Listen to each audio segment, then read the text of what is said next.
بسم الله إن الحمد لله نحمده ونستعينه ونستغفره ونعوذ بالله من شرور أنفسنا ومن سيئات أعمالنا من يهده الله فلا مضل له ومن يضلل فلا هادي له أشهد أن لا إله إلا الله وحده لا شريك له وأشهد أن محمدا عبده ورسوله يا أيها الذين آمنوا اتقوا الله حق تقاته ولا تموتن إلا وأنتم مسلمون يا أيها الناس اتقوا ربكم الذي خلقكم من نفس واحدة وخلق منها زوجها وبث منهما رجالا كثيرا ونساء واتقوا الله الذي تساءلون به والأرحام إن الله كان عليكم رقيبا يا أيها الذين آمنوا اتقوا الله وقولوا قولا سديدا يصلح لكم أعمالكم ويغفر لكم ذنوبكم ومن يطع الله ورسوله فقد فاز فوزا عظيما أما بعد فإن أصدق الحديث كتاب الله وخير الهدي هدي محمد صلى الله عليه وسلم وشر الأمور محدثاتها وكل محدثة بدعة وكل بدعة ضلالة كل ضلالة في النار أو كما قال صلى الله عليه وسلم. Yang dikasihi tuan rumah, sidang hadirin, tuan-tuan, puan-puan, sahabat-sahabat. Jadi pada malam ni kita sambung kajian kita daripada Mukhtasar Sahih Al-Imam Muslim, ringkasan Sahih Al-Imam Muslim yang diringkas dan disusun semula oleh Syekh Muhammad Nasiruddin Al-Albani rahimahullah. Sebelum itu ada satu pengumuman. Pada malam ni kenduri kita ditaja oleh salah seorang daripada sahabat kita dan saudara kita yang Allah Subhanahu wa taala berikan kepada beliau kesihatan, dan kerana itu pada malam ni sebagai satu tanda kesyukuran atas anugerah Allah Subhanahu wa taala, beliau melakukan satu amal kebaikan untuk kita pada malam ni. Jangan sama sekali kita lupa untuk mendoakan beliau. Ustaz lagi tengok lauk banyak atas tu, dia makan tak ingat ke orang dah. Jadi Nabi SAW mengajar kita berdoa, Allahumma at'im, Allahumma at'im man at'amana wasqi man saqana. Ya Allah, ya Tuhanku, berilah makan kepada orang yang memberi makan kepadaku, dan berilah minum kepada orang yang beri minum kepadaku, sebagai satu tanda syukur. Begitu juga bersesuaian dan bertepatan dengan hadis Nabi SAW, la yashkurullah man la yashkurin nas. Maksudnya tidaklah seseorang itu dikategorikan bersyukur kepada Allah Subhanahu wa taala selama mana dia tidak mensyukuri manusia, yakni berterima kasih kepada manusia. Jadi moga-moga Allah Subhanahu wa taala mengurniakan dan menganugerahkan kesihatan kepada beliau dan menjadikan amal soleh kebaikan beliau pada malam ini dan seterusnya sebagai satu ganjaran pahala yang berterusan, hasil musibah yang Allah Subhanahu wa taala timpakan kepada beliau. Moga-moga Allah Subhanahu wa taala gantikan dengan ganjaran pahala dan kebaikan yang berpanjangan. Amin. Seterusnya muka surat yang ke-23, hadis yang ke-36 dan bab yang ke-18. Bab yang ke-18 ini babun la yuhibbu aliyan illa mu'min wa la yubghiduhu illa munafiq. Bab pada menyatakan tidaklah yang mencintai Ali bin Abi Talib itu kecuali orang mukmin, dan tidaklah yang membencinya kecuali orang munafik. Kita masih lagi di dalam Kitabul Iman. Kitabul Iman, di mana hadis-hadis yang disusun oleh Al-Imam Muslim rahimahullah di dalam kitab ini ada hubung kaitnya langsung atau tidak langsung dengan permasalahan-permasalahan yang berkaitan dengan iman. Telah kita bahaskan di antara prinsip dasar Ahlus Sunnati wal Jamaah, al-iman yazid wa yanqus. Iman itu bertambah dan berkurang. bertambah dengan ketaatan, berkurang dengan kemaksiatan. Jadi hadis yang kita baca ini juga antara hadis yang menggambarkan iman itu bertambah dan berkurang, iaitu iman seseorang itu meningkat tinggi sekiranya dia mencintai Ali bin Abi Talib, dan iman seseorang itu jatuh rendah dan dikategorikan sebagai munafik sekiranya membenci Ali bin Abi Talib. Kita baca hadis dia. An زر بن حبيش رضي الله عنه قال قال علي بن أبي طالب رضي الله عنه والذي فلق الحبة وبرأ النسمة إنه لعهد النبي الأمي صلى الله عليه وسلم إلي أنه لا يحبني إلا مؤمن ولا يبغضني إلا منافق. Seorang lelaki berkata, Zir bin Hubeish radhiyallahu an, daripada kalangan sahabat Nabi. Ali ibn Abi Talib radhiyallahu an pernah berkata, demi Allah yang telah membelah ataupun menumbuhkan biji-bijian dan menciptakan makhluk yang bernyawa, sungguh ada jaminan daripada Nabi SAW terhadap saya bahawa tidaklah mencintai saya kecuali orang yang mukmin dan tidaklah membenci saya kecuali orang munafik. Tuan-tuan dan puan sekalian, seperti yang kita bahaskan, Ahlul Bait, kaum keluarga Nabi SAW secara umumnya, di sisi Ahlu Sunnati wal Jamaah ataupun di sisi manusia secara umumnya, ada 3 kelompok yang berbeza dalam kasih sayang, kecintaan kepada Ahlul Bait.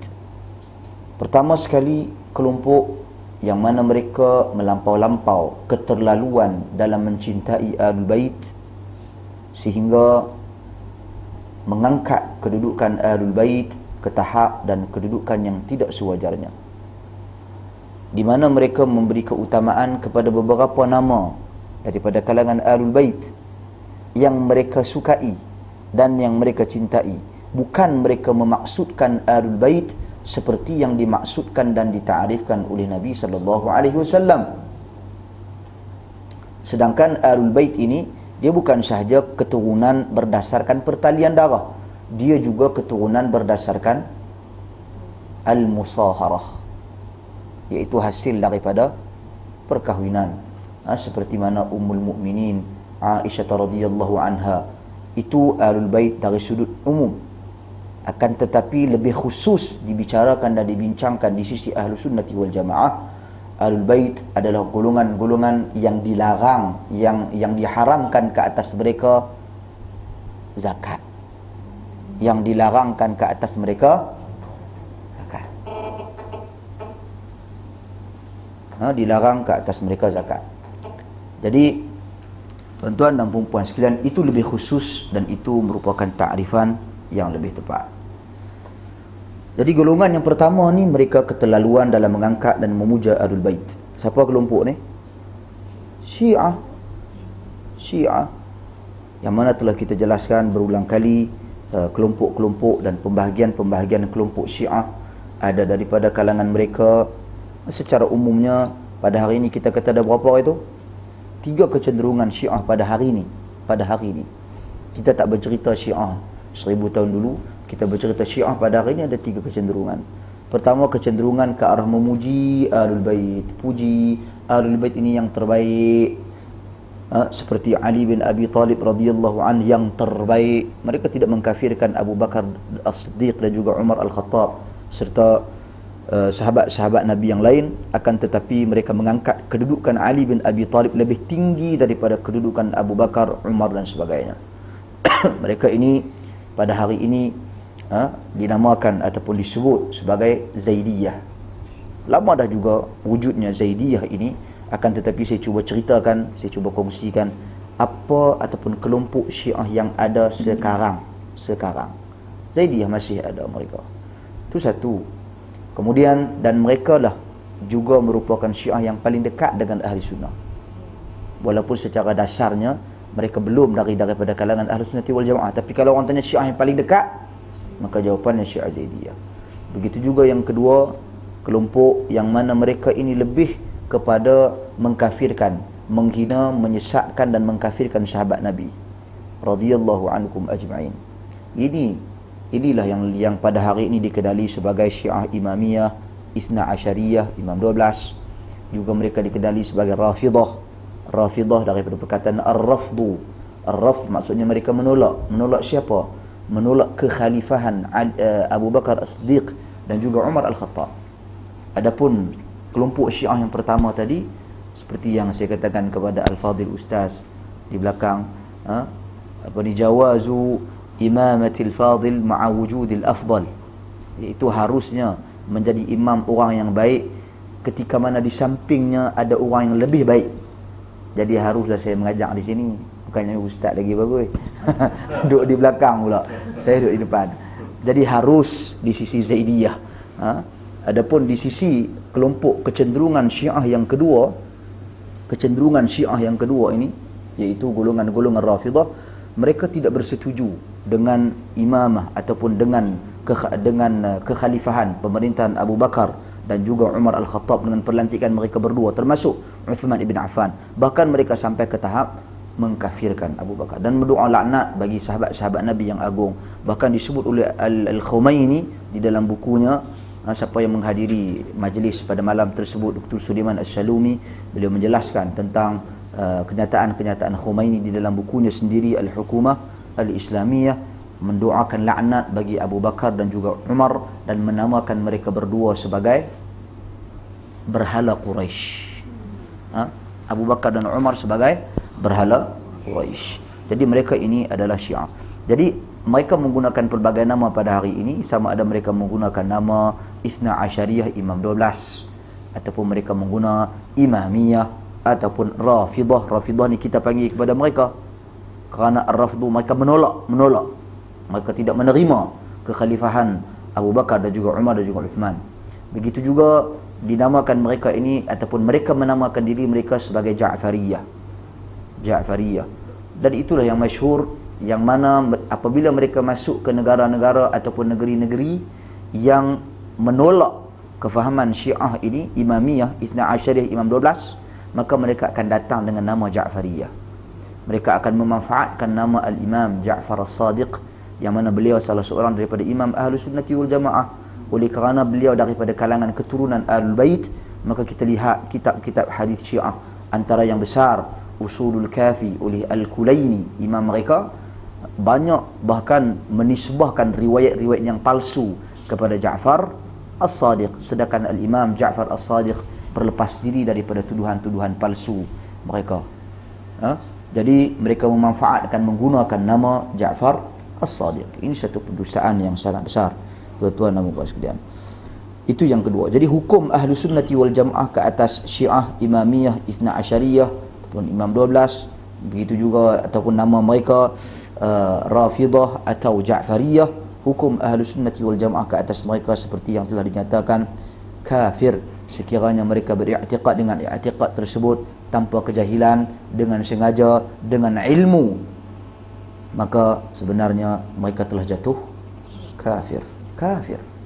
Hukumnya dari sudut hukum, kita tidak perlu mentakyinkan. Nak ta'yin maksudnya kita nak abang dia jiran sebelah rumah aku dia Syiah, dia kafir. Tak, yang tu kerja siapa? Kerja pemerintah, kerja hakim. Hakim yang menentukan, qadi yang menentukan jatuh hukum kafir, itu kafir dunia. Qadi yang menentukan. Kalau kita serah, macam si kita duk kata dah, kalau kita serah hukum kafir ni kepada tangan manusia, habis semua orang kafir. Habis. Tak ada siapa yang tinggal Islam atas muka bumi. Habis semua, nu kafir.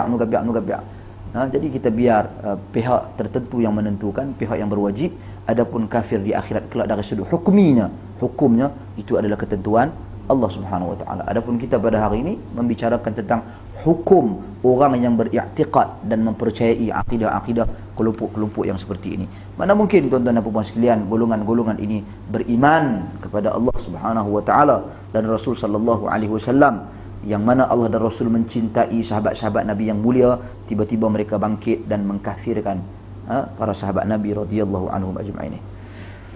Itu satu Golongan yang kedua, golongan yang keterlaluan dalam menolak Ahlul Bait, yang digelar oleh Ahlus Sunnati wal Jamaah, mereka ini sebagai nasibi. Yang mana mereka ni dituduh, golongan nasibi ini mereka mengkritik Ahlul Bait, mereka menghina Ahlul Bait, mereka tidak beriman dengan ketetapan Nabi sallallahu alaihi wasallam tentang kedudukan Ahlul Bait. Golongan nasib ini melampau-lampau dalam menolak, tadi melampau-lampau dalam memuja. Seperti mana Al-Imam Al-Bukhari dituduh oleh puak-puak Syiah yang melampau-lampau dalam memuja ini. Imam Bukhari kata mereka nasibi. Pasal apa? Pasal kurang hadis-hadis Ali bin Abi Talib di dalam Sahih Al-Imam Al-Bukhari. Jadi kerana itu Al-Imam Al-Bukhari rahimahullah meninggal dalam buangan kerana dituduh sebagai nasibi, pembenci Ahlul Bait. Sedangkan Al-Imam Al-Bukhari adalah imam Ahlus Sunnati wal Jamaah. Dan kelompok yang ketiga adalah kelompok Ahlus Sunnati wal Jamaah, di mana mereka berada di antara sikap melampau-lampau berlebih-lebihan dalam memuja dan sikap melampau-lampau atau berlebih-lebihan dalam menolak, dalam menafikan hak-hak istimewa Ahlul Bait. Jadi Ahlus Sunnah adalah kelompok pertengahan, di mana mereka beriman kepada kalamullah Azza wa Jalla tentang kedudukan Ahlul Bait yang Allah Subhanahu wa taala sucikan mereka. Dan pada masa yang sama mereka juga beriman pada hadis Nabi sallallahu alaihi wasallam tentang perintah agar berpegang teguh dengan apa yang dibawa oleh Ahlul Bait. Seperti dalam hadis-hadis yang masyhur, taraktu fikum amrayn ma in tamassaktum bihima kitabullah wa kitabullah aitratu ahli baiti. Iaitu dia dalam riwayat yang kita selalu dengar, aku telah meninggalkan kepada kamu dua perkara, selama mana kamu berperang dengannya, kamu tidak akan sesat selama-lamanya. Kitab Allah dan sunnahku. Kitab nanti. Dalam riwayat yang sahih juga Nabi SAW sebut kitab Allah dan juga sunnah Ahlul Bait. Ahlul Bait, apa yang dibawa oleh Ahlul Bait, ini juga merupakan kenyataan Nabi sallallahu alaihi wasallam. Jadi sebab itu cara kita nak faham hadis, kelompok Syiah dia ambil yang tu saja. Wa'itratu ahli baiti, apa yang mai daripada Ahlul Bait sahaja. Mereka melihat itu satu peluang untuk mereka menyebarkan ideologi mereka, memanfaatkan nama Ahlul Bait, memanfaatkan nama Nabi SAW. Sedangkan kita perlu melihat keseluruhan hadis-hadis Nabi SAW. Kita nak tahu mana hadis-hadis Abu Bakar, nak tahu mana hadis-hadis Aisyah, nak tahu mana hadis-hadis Abu Hurairah, hadis-hadis Umar Al-Khattab, Ibnu Umar, nak tahu mana apa Nabi buang. Jadi kena melihat kepada keseluruhan hadis-hadis Nabi SAW. Begitu juga apabila Nabi SAW menyatakan bahawasanya dalam hadis wanita daripada Bani Makhzum yang mencuri, di mana pembesar-pembesar, oleh kerana Bani Makhzum ni bani di antara kabilah yang terkenal daripada kalangan orang besar-besar. Jadi cuba didiamkan peristiwa tersebut, maka berita ini sampai kepada Nabi SAW. Dan Nabi SAW sangat marah. Kata Nabi, celaka golongan-golongan yang mana mereka ini apabila orang-orang kaya mencuri, mereka akan diam. Adapun sekiranya orang-orang miskin mencuri, mereka akan laksanakan ke atasnya al-had, hukum hudud. Kemudian Nabi SAW bersabda, wallahi law anna Fatimah saraqat laqata'tu aydiha. Demi Allah, sekiranya Fatimah mencuri, nescaya aku akan potong kedua belah tangannya. Menunjukkan bahawasanya kebenaran itu, hak itu bukan terletak semata-mata kepada Ahlul Bait.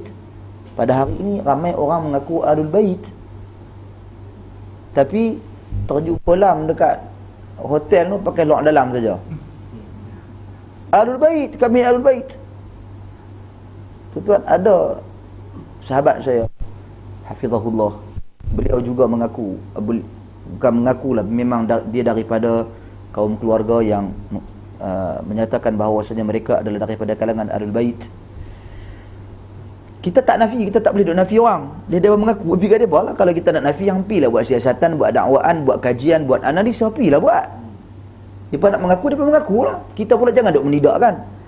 Apa yang saya nak katakan di sini, ini sahabat saya yang mengadu sendiri.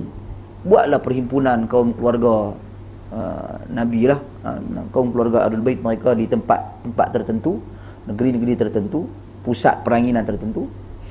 Pasal apa? Pasal dia nak satukan sahabat saya ni dengan seorang daripada kalangan mereka juga. Sebab Ahlul Bait ni mereka nak jaga mereka punya nasab keturunan, tak bagi keluar lepas keluar. Jadi bila jadi lagu tu, pi di tempat-tempat tertentu ni lah, tengok sahabat saya tengok ni, yang nak suruh nak pergi jadi, nak calon untuk jadi isteri dia ni, tu dia swimming pool berenang elok, duk berjemuk elok. Ahlul Bait lagu mana lagu tu? Ahlul Bait tu tetap keturunan, dia tetap keturunan. Dari sudut keturunan haram kita mencerca keturunan. Dan Nabi sallallahu alaihi wasallam, apatah lagi keturunan yang dimuliakan oleh Nabi sallallahu alaihi wasallam sendiri. Haram kita mencerca, lebih-lebih lagi. Akan tetapi dari sudut kesalahan dan kesilapan yang dilakukan, adakah semata-mata dia Ahlul Bait, dia tidak melakukan kesilapan? Ini soalan yang diajukan oleh Syekh Adnan Ar-Umur. Adnan Ar-Umur kepada seorang tokoh Syiah dalam satu sesi perdebatan mereka. Dia kata tentang Al-Imam Al-Hasan, Salamullah tu. Apabila dia tanya, Syekh Adnan bertanya kepada tokoh Syiah ni, Hasan, Imam Hasan, yakni Hasan radhiyallahu an, cucu Nabi SAW, adakah dia maksum? Adakah telah sempurna ketetapan Allah Subhanahu wa taala ke atas beliau, bahawasanya beliau terdiri daripada imam-imam yang maksum, bebas daripada salah dan silap, maksum? Jadi tokoh Syiah ni jawab, ya betul. Ya. Itu akidah mereka. Imam 12 kan mereka maksum. Nampak? Kemudian dia tanya, Syekh Adnan bertanya, bagaimana pendapat kamu tentang Muawiyah? Apa kata dia? Muawiyah kafir, Muawiyah ni taban, sebab Muawiyah bagi mereka memusuhi Ali bin Abi Talib, kafir Muawiyah, a'udzubillah. Jadi Syekh Adnan bertanya satu soalan, bagaimana orang yang kafir ini dibai'ah oleh Hasan? Al-Hasan membai'ah, mengiktiraf pemerintahan, kekhalifahan Muawiyah. Bagaimana orang yang maksum tiba-tiba buat satu kesalahan? Satu soalan yang menyebabkan puak Syiah ni mengamuk tak ketahuan. Baik kat dia lah. Ini salah satu tanda. Sekarang ni Ahlu Sunnah settle Muawiyah sahabat Nabi yang dijanjikan syurga Allah Subhanahu wa taala, kita wajib cinta, kita wajib sayang kepada dia. Dan pada masa yang sama, tak mustahil dia tersalah dalam ijtihad dan pandangan dia. Tapi adakah dengan kesalahan dia, hasil kesalahan ijtihad dia, kita menjatuhkan kedudukan dia? Tak boleh. Tak boleh. Hina dia boleh ke? Tak boleh. Kita kena ingat hadis Nabi sallallahu alaihi wasallam yang menyatakan tentang idza ijtahada al-hakim, apabila seseorang al-hakim itu berijtihad, sekiranya dia betul, falahu ajran, 2 pahala. Kalau dia salah, falahu ajrun wahid, dia dapat 1 pahala. Sebab itu kaedah keluar, kullu mujtahidin ma'jur. Setiap orang yang berijtihad itu mendapat ganjaran. Bukan kullu mujtahidin musib. Bukan setiap orang berijtihad itu orang yang berijtihad itu betul. Kita tak boleh kata setiap orang berijtihad itu semua betul. Tak boleh. Sebaliknya kita kena kata setiap orang yang berijtihad itu ma'jur, mendapat pahala di sisi Allah Subhanahu wa taala, dengan syarat dia memiliki autoriti dan kemampuan untuk berijtihad. Seperti Muawiyah ibn Abi Sufyan sudah pasti memiliki autoriti dan kemampuan untuk berijtihad. Jadi bila Nabi SAW sebut, demi Allah sekiranya Fatimah mencuri, nescaya aku akan potong tangan dia. Jelas. Kebenaran berbeza dengan keturunan. Keturunan wajib kita muliakan. Nasab keturunan wajib kita muliakan. Seperti mana orang yang pembesar-pembesar, ya, kedudukan mereka kita kena muliakan, memberi penghormatan kepada mereka, ya. Tapi dari sudut agama kesalahan dan kesilapan, dia salah, kena semacam. Jangan pasal dia anak pemesak potong kuku saja, orang lain potong tangan, tak asyik gitu. Dia ikut mai tak tahu, dia ikut berhabis, tak boleh gitu. Kena sama, dia buat salah, dilaksanakan, dijatuhkan hukuman yang sama. Jadi itu tiga kelompok dalam masalah mencintai kepada Ali bin Abi Talib, atau kita melihat dari perspektif yang umum, iaitu mencintai kaum keluarga Nabi sallallahu alaihi wasallam, dan yang lebih khusus iaitu yang diharamkan ke atas mereka zakat. Jadi kata Ali bin Abi Talib radhiyallahu an di sini, sungguh ada jaminan Nabi SAW terhadap saya bahawa tidaklah mencintai saya kecuali orang mukmin, dan tidaklah membenci saya kecuali orang munafik. Tadi satu kita bahaskan tentang tiga kelompok manusia dalam mencintai kepada Ahlul Bait umum. Kedua, faedah daripada hadis ini tentang kekhususan kecintaan kepada Ali bin Abi Talib radhiyallahu anhu. Tuan-tuan dan puan sekalian, seperti yang kita ketahui, Ali bin Abi Talib radhiyallahu anhu merupakan siapa? Bukan saja menantu, sepupu Nabi sallallahu alaihi wasallam. Sepupu Nabi SAW. Dan beliau juga merupakan antara sahabat Nabi yang terawal memeluk Islam. Pengiktirafan banyak Nabi sallallahu alaihi wasallam berikan kepada beliau. Antaranya hadis yang berada di hadapan kita. Begitu juga dalam peristiwa peperangan Khaybar, yang mana Ali bin Abi Talib radhiyallahu an ditugaskan oleh Nabi sallallahu alaihi wasallam untuk membuka pintu kota Khaybar. Nabi cari Ali. Ali kata, aku sakit mata. Nabi sallallahu alaihi wasallam ludahkan ayat liaq Nabi, sapu di mata Ali bin Abi Talib, maka dengan kehendak dan izin Allah Subhanahu wa taala sembuh. Maka Ali bin Abi Talib membuka pintu kota Khaybar. Adapun di sana kita kena tahu bahawasanya hadis-hadis yang sahih tentang Ali ataupun disebut manaqib, kelebihan Ali bin Abi Talib banyak. Tapi pasal apa ulama-ulama seperti Al-Imam Al-Bukhari dia tak ambil banyak, dia ambil sikit. Yes, betul. Sebab dia berhati-hati kerana berhadapan dengan kelompok-kelompok dan golongan-golongan Syiah yang terkenal mereka dengan pemalsuan hadis. Syiah mereka memalsukan banyak hadis. Antara hadis yang mereka palsukan tentang Ali bin Abi Talib apa? Ali wasiyyi wa khalifatu min ba'di. Ali adalah wasiatku. Bila sebut wasiat tu maksud apa? Wasiat ni benda yang sangat penting. Wasiat ni benda yang menggambarkan setelah kewafatan Nabi, yang ni yang perlu diutamakan dan diberikan perhatian penting.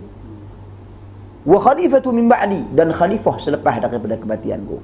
Jadi ini satu pendustaan, dan Nabi SAW tidak pernah menyebut perkataan-perkataan tersebut.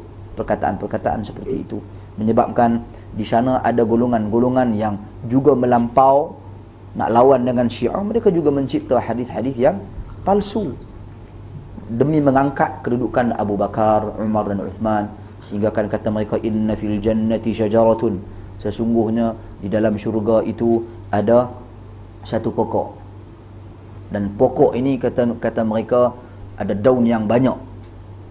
Bagi setiap daun tertulis di atasnya Abu Bakar, Umar dan Uthman. Nama Ali tak ada. Ini pun satu hal. Negara. Jadi itu pun satu hal dan satu perkara yang mana kita tak boleh berhadapan dengan mereka dengan cara yang sama. Mereka memalsukan hadis, palsukan hadis hukumnya sangat besar di sisi Allah Subhanahu wa taala. Kata Nabi sallallahu alaihi wasallam, man kadzaba alayya muta'ammidan falyatabawwa maq'adahu minan nar. Sesungguhnya barang siapa yang berdosa ke atasku dengan sengaja, siap sedia tempatnya di dalam neraka Allah Subhanahu wa taala. A'udzubillah. Tuan-tuan dan puan sekalian, jadi itu tentang Ali bin Abi Talib. Beliau di sisi Ahlus Sunnati wal Jamaah adalah khalifah yang keempat. Di awal pemerintahan beliau, fitnah berlaku setelah pembunuhan Uthman ibn Affan, iaitu pendemonstran yang pertama dalam sejarah Islam, Abdullah ibn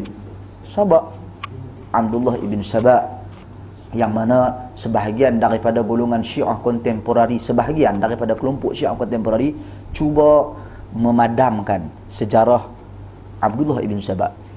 Sebab pemikiran ideologi Syiah sampai ke hari ini pengasasnya datang daripada Abdullah ibn Saba. Siapa yang mengangkat kedudukan Ali bin Abi Talib sama dengan Tuhan? Abdullah ibn Saba. Siapa yang memuja Ali ibn Abi Talib apabila Ali ibn Abi Talib menjatuhkan hukuman bakar ke atas tukang sihir di Kufah? Abdullah bin Saba. Hasil daripada perbuatan Ibn Abi Talib, maka beliau menyatakan bahawasanya Ali adalah Tuhan. Pasal apa? Pasal Nabi SAW bersabda, ya, yang paling layak, yang dibenarkan menggunakan api untuk membakar makhluk hanyalah Tuhan bagi segala api, yakni Allah Subhanahu wa taala. Adapun Ali dalam hal ini bila berijtihad, yang dia bagi hukum ta'zir ni. Hukum ta'zir ni kerana kemaslahatan seperti yang kita bahaskan dalam kaedah tasarrufu ar-ra'i 'ala ar-ra'iyyah manutun bil maslahah, iaitu tindakan pemerintah ke atas rakyatnya terikat dengan maslahat. Sekiranya dia melihat satu kemaslahatan untuk bertindak seperti ini dan bertindak seperti itu, maka dia lakukan. Dan hal ini boleh, dan pada masa yang sama pengiktirafan kepada hukum Allah Subhanahu wa taala, had dan juga qisas perlu diberi laluan untuk dilaksanakan. Bila yang tak ada dalam hukum had dan tak ada dalam hukum qisas, baru kita lakukan ta'zir. Ta'zir adalah hukum Allah. Bagi faham, bagi betul. Betul, bagi sentar betul-betul. Ada orang kata ta'zir bukan hukum Allah. Perintah untuk melakukan ta'zir datang daripada siapa? Allah. Secara umumnya ia adalah hukum Allah, cuma ia tidak muqaddarah. Ia tak ditentukan kadarnya, jumlah tak dispesifikkan bagaimana. Nampak? Adapun had dispesifikkan, yang kita tak boleh menjangkaui dan melampauinya. Qisas dispesifikkan, hukum balas balik, dan dituntut agar kita memaafkan bagi orang yang dizalimi. Jadi itu, tuan-tuan dan puan-puan sekalian. Jadi bila berlaku fitnah seperti itu di zaman Uthman bin Affan, Ali bin Abi Talib naik dalam keadaan suasana yang sangat-sangat tegang. Bila dia naik dalam suasana yang sangat-sangat tegang, di samping wujudnya kelompok-kelompok yang sentiasa untuk mencari peluang memecah belahkan saf-saf umat Islam, maka Ali bin Abi Talib naik dan dia cuba memikirkan strategi perpaduan dulu dan mententeramkan keadaan, kawal keamanan terlebih dahulu, kemudian baru nak disusuli dengan tindakan-tindakan yang seterusnya. Pada ketika itu Muawiyah bin Abi Sufyan dengan ijtihad beliau melihat pentingnya Ali bin Abi Talib mencari siapakah pembunuh Uthman, yang telah diketahui bahawasanya pembunuh Uthman itu terdapat di dalam saf tentera Islam. Maka Muawiyah berijtihad bahawasanya Ali kamu perlu cari. Ali kata tunggu Ustaz lu, sabar Ustaz. Muawiyah kata tak, kena buat juga, cepat, tak boleh, kalau tidak jangan lambat. Maka hasil daripada ijtihad ini, yang ijtihad dan pendapat yang berbeza, yang mana wallahi tidaklah mereka berdua, Ali bin Abi Talib dan juga Muawiyah bin Abi Sufyan, mereka membenci sesama mereka kerana kedudukan dan kepentingan. Sebaliknya mereka berbeza pendapat hasil daripada ijtihad, dan manusia-manusia yang berada di sekeliling mereka lah yang mencetuskan perbalahan-perbalahan yang menyebarkan fitnah agar mereka ini dilaga-lagakan. Jadi peluang untuk puak Syiah masuk, peluang untuk golongan-golongan yang anti kepada Islam masuk menyelinap di dalam barisan dan saf tentera Islam. Jadi kerana itu berlaku pertembungan di mana Ali bin Abi Talib jelas dalam peperangan yang terkenal, peperangan apa? Siffin. Peperangan Siffin, peperangan Jamal dengan Aisyah. Peperangan Siffin ini yang mana Ali bin Abi Talib adakah dia berniat untuk memerangi ataupun Muawiyah bin Abi Sufyan? Tak, mereka semua tak berniat. Yang mencetuskan perbalahan ini adalah golongan-golongan yang berada di depan. Macam ni lah demonstrasi, contohnya demonstrasi. Hukum demonstrasi itu kita tahu dah, kita ada cerita dah. Okey, lama kita tak mau bercakap pasal hukum tu dah, kita nak cerita orang nak buat demonstrasi ni. Kadang kala kita dapati secara benar, secara ikhlasnya, ada daripada kalangan mereka memang nak pi buat benda tu, nak pi buat betul-betul. Maksudnya nak pi buat, nak pi tunjuk perasaan. Abang kata kami tak puas hati, abang gitu je. Tapi ada 2-3 mangkuk cawan pinggan, depa ni yang memulakan. Mereka ni daripada kalangan pendemonstran sendiri dan daripada pihak berkuasa sendiri, masing-masing ada tindakan-tindakan mereka yang mana terdiri daripada 2-3 orang yang mula mencetuskan suasana yang tak baik. Jadi cerita dia lagu tu, jadi menyebabkan berlaku fitnah. Sebab tu kata Nabi dah betul dah, inna syaitan qad ya'isa an yu'bad fi jaziratil arab walakin at-tahrish bainahum. Sesungguhnya setan itu dah tak larat dah nak ajak orang Arab ni sembah. Syaitan ni dah tak larat nak menyeru agar disembah di tanah Arab. Sebaliknya, apa yang dia buat adalah mewujudkan permusuhan, perkelahian, perpecahan di kalangan bangsa Arab. Tu je. Jadi syaitan berjaya. Hari ni orang Arab pakat semua berkelahi, orang kafir tepuk tangan, duk makan minyak peri lah. Minyak free Iraq boleh kat mereka. Tuan-tuan dan perempuan sekalian, jadi itu yang kedua tentang kedudukan Ali bin Abi Talib. Jadi di sisi Ahlus Sunnah wal Jamaah, kita wajib mencintai Ali bin Abi Talib sesuai dengan petunjuk Nabi SAW, tidak melampau-lampau melebihi tahap kedudukan Ali dan tidak merendah-rendahkan Ali bawah daripada kedudukan yang telah Nabi SAW tetapkan melalui wahyu daripada Allah Subhanahu wa taala. Itu yang kedua. Dan yang ketiga, seperti yang saya sebut di awal-awal tadi, iaitu apabila Ali ibn Abi Talib menyebut tanda-tanda mencintai aku ini, tanda-tanda ataupun orang yang mencintai aku ini adalah orang mukmin, dan orang yang membenci aku ini adalah orang-orang yang munafik, menunjukkan bahawasanya mencintai Ali bin Abi Talib merupakan salah satu daripada amalan yang soleh. Cinta kita bukan tak payah tulis surat cinta pun, hantar bipuh kat Ali mana kat tak payah habaq ya aku cinta kat Ali. Berasa cinta, berasa kasih kat sahabat Nabi ni, berasa kasih pada Ali bin Abi Talib. Ini satu amalan-amalan yang tak perlu kepada tenaga pun, tak perlu kepada mengeluarkan wang pun, tak perlu kepada nak cari parking kereta payah tengah depan ni. Nak cari parking, nak pergi kereta, nak main mengaji, tak perlu pun nak abang kata cinta kepada Ali bin Abi Talib. Tak perlu parking kereta, tak perlu buat apa, tak perlu ni, tak perlu. Just lahirkan satu perasaan mencintai. Mencintai ni dibuktikan apabila orang takat cinta saja, dua abang kata cinta saja, tu satulah.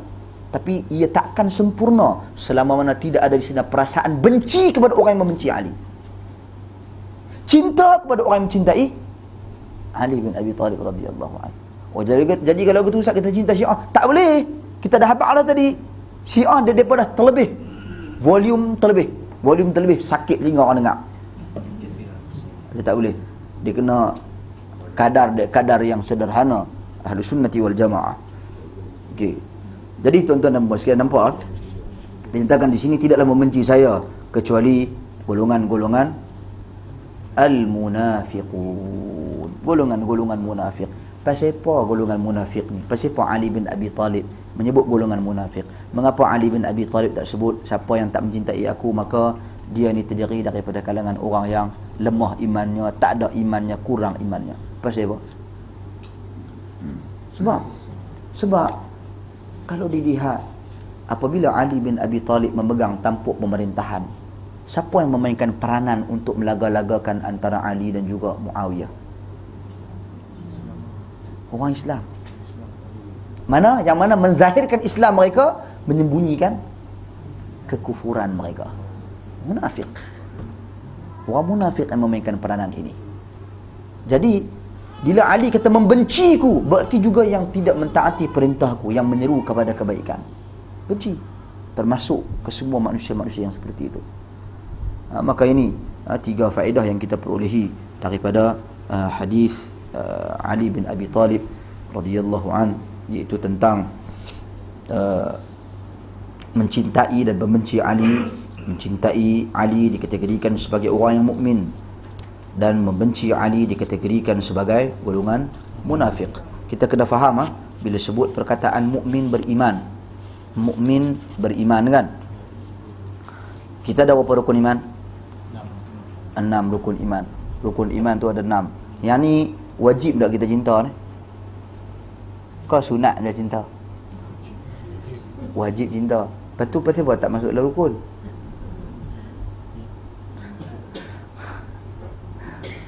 Sebab tak masuk dalam rukun.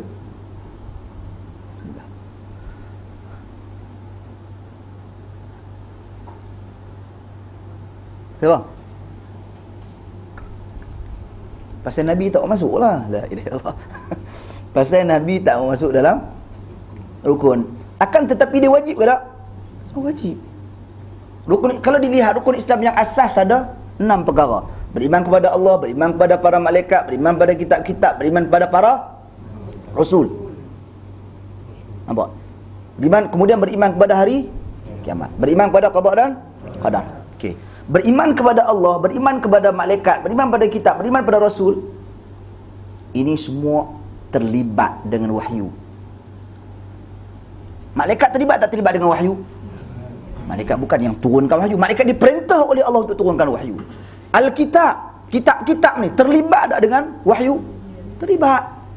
Allah Subhanahu Wa Taala turunkan Nabi dan Rasul, terlibat tak dengan wahyu? Terlibat. Ali bin Abi Talib apa peranan dengan wahyu? Dia hanya menyampaikan apa yang Nabi sampaikan kepada dia. Orang yang macam Ali bin Abi Talib ni banyak. Abu Bakar, Umar, Uthman, tanggungjawab mereka adalah menyampaikan apa yang Nabi sampaikan. Tapi keterikatan dengan wahyu, dalam proses penyampaian wahyu, penurunan wahyu, apa kaitan Ali? Ali tak ada. Tak ada kaitan. Nampak? Jadi tuan-tuan dan puan sekalian, walau bagaimanapun, walau Ali radhiyallahu anhu tidak ada kaitan dengan proses penurunan wahyu, kecintaan kepada Ali ibn Abi Talib oleh kerana ia datang daripada Rasul sallallahu alaihi wasallam, yang mana merupakan salah satu rukun iman kita beriman kepada baginda sallallahu alaihi wasallam. Beriman dalam erti kata mentaati apa yang Nabi mengenali Nabi, mencintai Nabi SAW, mentaati, mengikuti perintah Nabi SAW. Jadi Nabi SAW telah memerintah agar kita mencintai Ali, maka kecintaan kepada Ali itu hukumnya wajib, selama mana tidak ada dalil dan nas yang menjatuhkan taraf kedudukan kecintaan itu daripada wajib kepada sunat. Sebab asal pada perintah adalah wajib. Walaupun di sini kita lihat mukmin munafik. Munafik ni hukum dia apa? Hukum dia di sisi Allah apa? Kafir lah munafik ni. Kafir. Orang munafik ni kafir. Sebab itu innal munafiqina fi darkil asfali minan nar. Sesungguhnya orang munafik itu mereka berada di neraka yang terbawah. Hukumnya kafir. Jadi bila dibezakan cinta dengan tak cinta, cinta mukmin, benci kafir, maka hukum cinta tu jadi wajib. Wallahu a'lam. Jadi saya rasa cukup dulu di situlah apa yang kita bahaskan pada malam ni. Kau nak sambung ini? Sambung ni? Pasal apa ni ayah anda? Lauk banyak oh.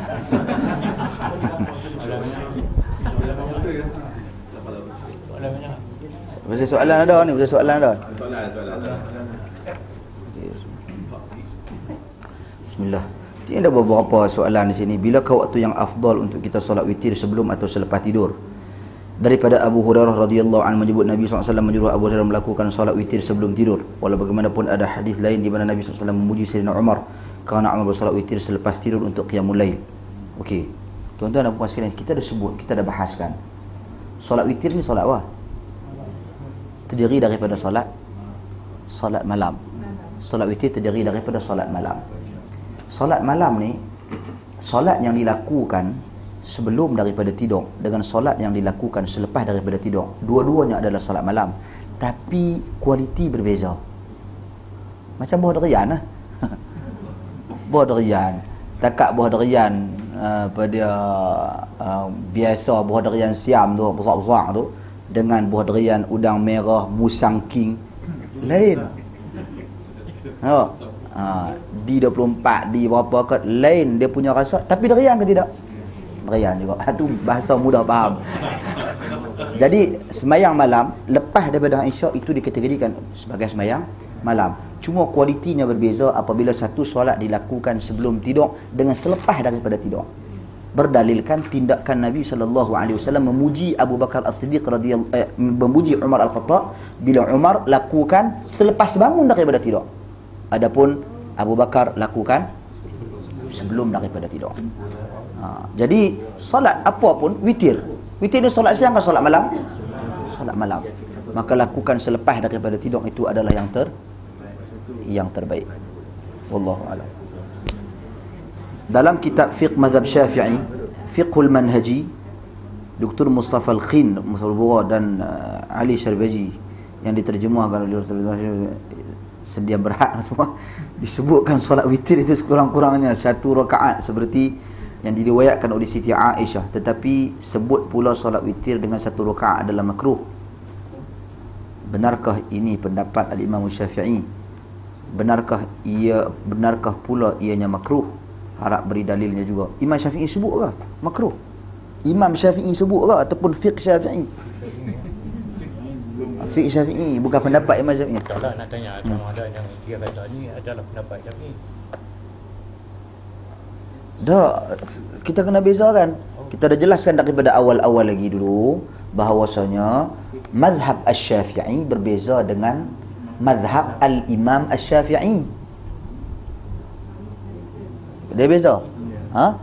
Mazhab Asy-Syafi'i ataupun dipanggil sebagai Asy-Syafi'iyah adalah ilmuwan-ilmuwan, para ulama-ulama bermazhab dengan mazhab Syafi'i, berfatwa dengan fatwa-fatwa tak semestinya daripada Imam Syafi'i, tetapi mereka mengikuti dasar-dasar yang ditentukan dalam mengeluarkan hukum menurut pendapat dan pandangan Imam Syafi'i. Sama ada dari sudut sumber-sumber hukumnya, sumber-sumber untuk berhukum dalam mazhab Syafi'i yang telah digariskan oleh Imam Syafi'i dalam kitab beliau Ar-Risalah contohnya. Jadi itu mazhab Syafi'i, walaupun banyak pendapat-pendapat mazhab Syafi'i bercanggah dengan Imam Syafi'i. Banyak saja pendapat Imam Syafi'i bercanggah dengan mazhab Syafi'i. Seperti yang paling jelas sekali masalah apa?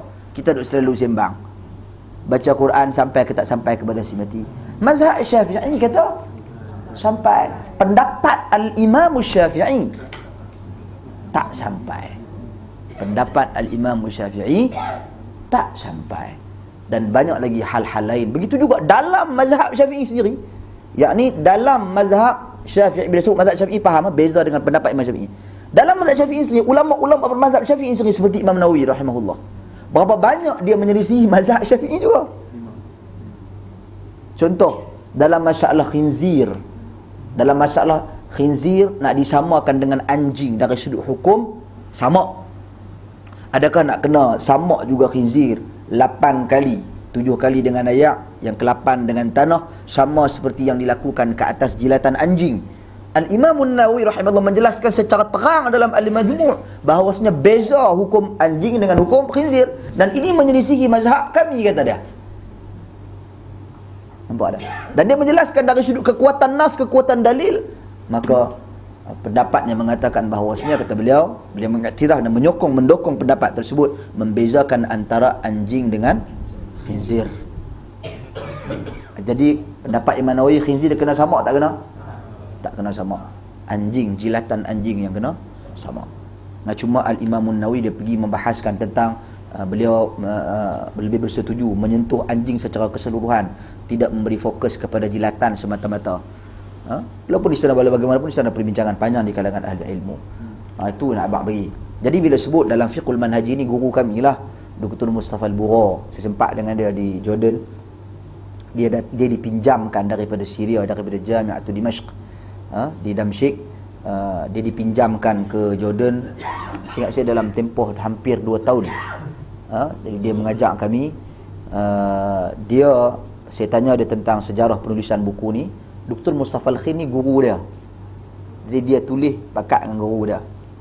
Fiqhu Al-Manhaji, Fiqhu Al-Manhaji nama, yang mana mereka memberi keutamaan fokus kepada pendapat-pendapat yang mu'tamad, yang boleh dikategorikan sebagai mu'tamad dalam mazhab Syafi'i.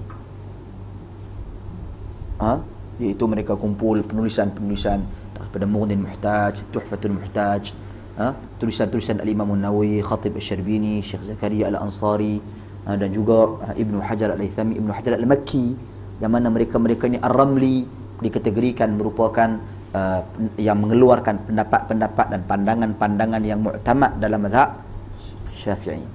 Jadi dia kumpul, dia susun buku ni. Sebab tu dalam buku ni dia bukan membahaskan tentang perselisihan pendapat di kalangan para ulama, dak. Dia menjelaskan apa yang mu'tamad di sisi mazhab Syafi'i. Jadi ini salah satu pendapat yang mu'tamad dalam mazhab Syafi'i. Dia kata di sini, sekurang-kurangnya witir adalah 1 rakaat, tapi makruh jika hanya melakukan dengan bilangan tersebut, dan sekurang-kurang bilangan yang sempurna ialah 3 rakaat.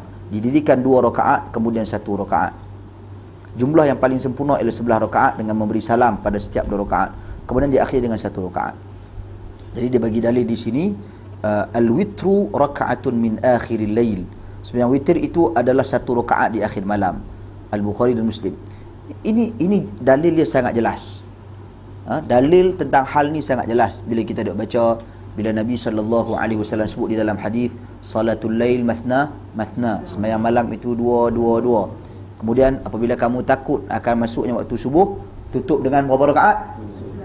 1 rakaat. Jadi untuk nak mengatakan bahawasanya makruh 1 rakaat, 1 rakaat duduk saja bangkit bangun 1 rakaat, perlu kepada pendalilan dan penjelasan. Kemungkinan sebab mereka mengatakan bahawasanya makruh, disebabkan Nabi SAW gandingkan solat witir ini dengan solat lain. Adapun solat bersahaja, tiba-tiba nak cekuah yang sembahyang 1 saja. Pasal tiba-tiba duduk 1 saja. Itu mungkin yang dimaksudkan, yang dibahaskan oleh mereka. Cekuah itu apa? Saya pun tak tahu. Kira naik itulah. Wallahu a'lam.